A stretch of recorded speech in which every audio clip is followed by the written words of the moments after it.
राज्य सरकार को घेरिला बीजेपी मुख्य मुखपात्र सज्जन शर्मा सांबादिक सम्मेलन कर सरकार को टार्गेट कर बीजेडी गोटे समय ओडिशा रे गणतांत्रिक आंदोलन मुख्य अनुष्ठान थिला। निर्वाचन में संसदीय बोर्ड दलर प्रार्थी स्थिर करती, संसदीय बोर्ड बैठक हुए और निष्पत्ति हुए।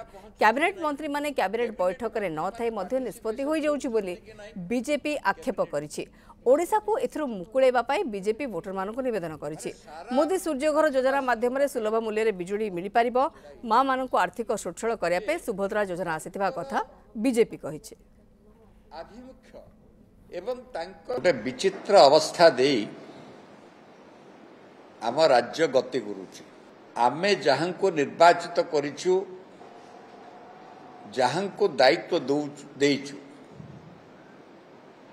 से ना दलर देखा जाउचंती,